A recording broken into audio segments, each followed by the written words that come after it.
Malays, or are we still Orang Laut?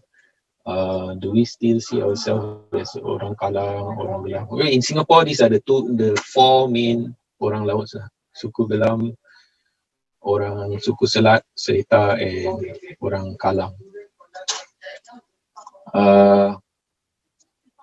Even among the Malays, as I grew up, when we talk about Orang Laut, there was this negative perception of Orang Laut. Until only lately. The bicentennial has helped a lot. I've gotten a lot of good press, I suppose, about the Orang Laut. People wanting to find out a bit more on the Orang Laut. But it wasn't the case like just 10 years ago, 20 years ago. People still had this perception of Orang Laut being piratical, criminal. A lot of the assimilation actually is through marriage. So, for example, my dad, whose both parents are Orang Laut, eventually married my mom, who is Javanese. So, a lot of the Orang Laut actually married into other subgroups, and slowly became more sedentary. There definitely is some role that religion plays. So a lot of the Orang Laut practices which were animist or spiritual in nature, because of Islamicization, we've abandoned them, for example. National education also plays a part, right? In the past, there was this attempt to not really talk about Singapore's history, pre-Raffles.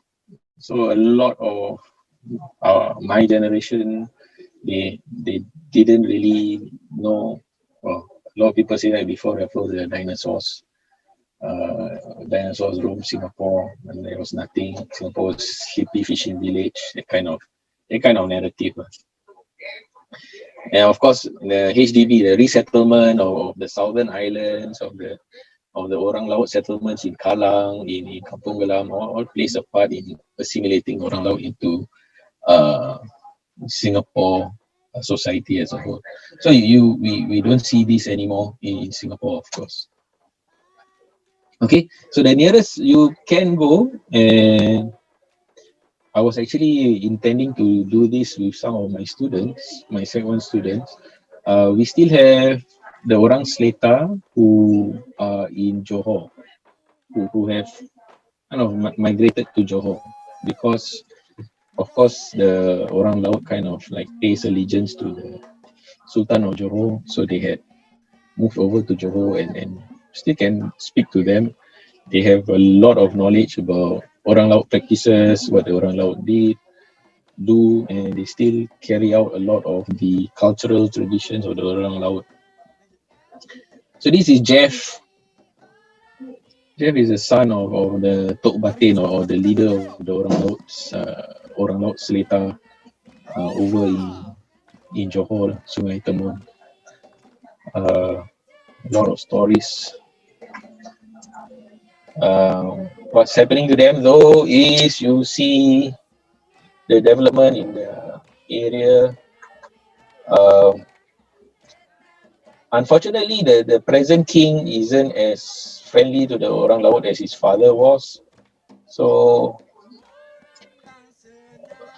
there's a lot of development that's going on very nearby to the Orang Laut settlement in Sungai Temon, and it's affecting their lifestyle. This is actually them staging a protest against the development. Now the kids have to play on this kind of reclaimed land. A lot of environmental damage, and they're not getting as much out of the sea as they used to. You can see here during low tide, the sand actually silts up. Previously it was not sand, it was there was seagrass with seahorses, and it's just like quite terrible, the silting of the area here, because of all the reclamation. Yeah, so past 10 years they've been trying to, how shall I put it, fight for the land, but more like fight for the sea, lah, because it's really affecting their livelihood. So around Seletar, I don't know how long they'll be there because it doesn't look like the condominiums are being put down. There's just more and more being built. So I don't know whether eventually they will still